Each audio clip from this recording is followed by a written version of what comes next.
Hello, oh sorry, it's me again. I am working with a Buddy Sour horse today. She's the one I got from the auction about a month ago, and I've been working with her. She is doing much better. We are walking down the road for the first time ever, and I'll show you what she's doing. So here she is. She's trying to get back to where we came from, but she's not being too bad.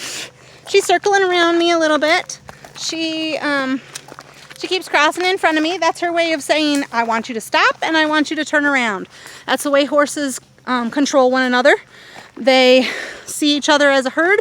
They're gentle. They don't talk a lot, because when you talk a lot, the predators hear you. So if you're a prey animal, you don't make a lot of noise. See, so now she's running me over. So I push her over. I tell her she got in my personal space. I like elbows for that. Unless you're able to carry a crop or something, you just poke them. Another horse, if you were another horse, you would bite them. See, she gave me much more room that time when she went around. But she's going around me because she wants me to stop and turn around and go the other way. However, what she's not doing is freaking out. She is walking calmly. Look, she even stopped to smell something. She's walking calmly. She's not screaming for Brownie back at the barn. She's checking things out, which is fine. I don't mind. I walk her pace. I don't need to go fast. This is the neighbor's house. They have horses too, and she knows them. So she was thinking about stopping. I just let her go around me. Now, if I wasn't holding the phone, I'd be controlling her a little bit more than I am now. But I still let her kind of check her own pace. I want her to be comfortable. I don't want her to be frightened. I don't want the time I go down this road on her in a saddle to be a very bad experience, because she's already had a bad experience walking. I've walked her down this road. She's been calm, collected, and she knows she can trust me.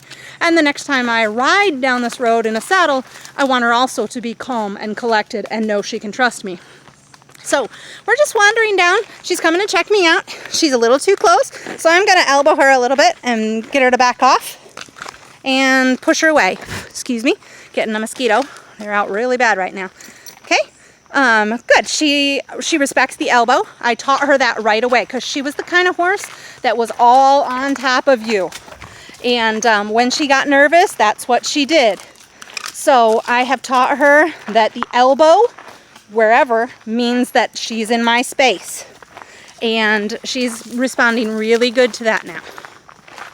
All right, so we're just walking, we're just wandering, and excuse the video. I wish I had enough money to hire a whole video squad, but I don't.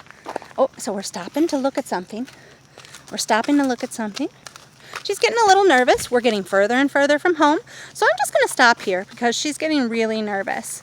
I'm going to stop here and I'm going to look at that, let her eat. Now, I'll tell you, if a horse is relaxed enough to eat, even if they're voraciously ripping at the grass and still walking around in circles, if they're relaxed enough to eat, that's a good sign.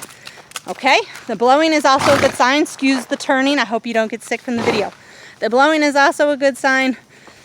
Because it means that she's trying to relax. She's trying to calm herself down. There, she's getting a little more relaxed. Oh, a little more nervous. Okay, we're just going to relax right here until she relaxes and doesn't tense. Now, when a horse poops a lot, like she's doing, I'll show you a close-up of that. There you go. That's a sign of nervousness too. So learn your horse. Learn that the faster they go, the more nervous they are. The more they poop, the more nervous they are. That blowing, that shaking of the head, that's all nervous. See, she was so relaxed earlier. This is obviously her breaking point. So she's gonna come up to me and she's gonna say, "Can we turn around, please?" And I'm gonna say, "Yes, you came to me. You focused back on me and not on the barn, and now we can turn around." So we're gonna walk back. And I'm not going to let her run back. She goes too fast. I'm going to give her I'm giving her lots of rein, lots of leeway.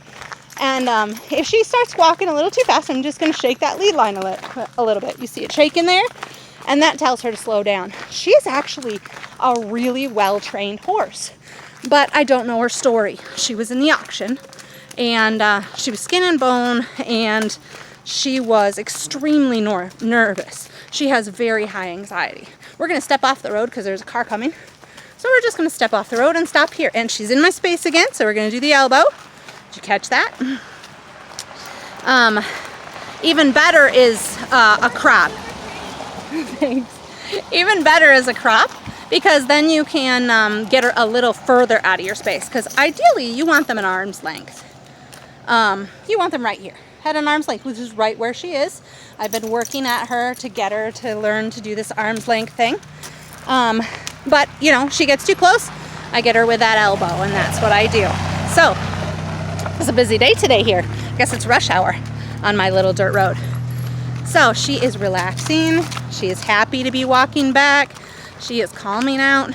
So, like I was saying, she had very high anxiety, and it was extremely buddy sour when I first got her. She would throw a temper tantrum, and I'm talking full bucking and throwing herself around and screaming when I pulled her away from the other horse. Now, I've had her about a month, and she is reacting very well. And she has a biting fly on her that she's not liking. So we're going to walk back to the house just at this pace. We're going to keep her attention. When she turns and focuses on me, rather than walking back to the barn and focusing on the barn, I give her pats on the neck, on the head. I tell her, good girl. I use soft words. As I said in the first video, I want to make where I want them to go a good place to be. That's my theory. Rather than some people believe to make where they want to be a bad place to be, I'd rather make where I want them to be a good place to be. So, thanks for watching. We're gonna let this girl go back to Brownie, and then we're really gonna mess her up, because I'm gonna take Brownie out, who is also barn sour. Brownie's my girl, and she is becoming barn sour, so I'm gonna be taking her out next. A little elbow there to get her out of my space. I'm gonna take her out next and separate them again. So thanks for watching. Good luck with your own barn sour horse. And remember, it takes a lot of patience and a lot of love. Thanks for watching.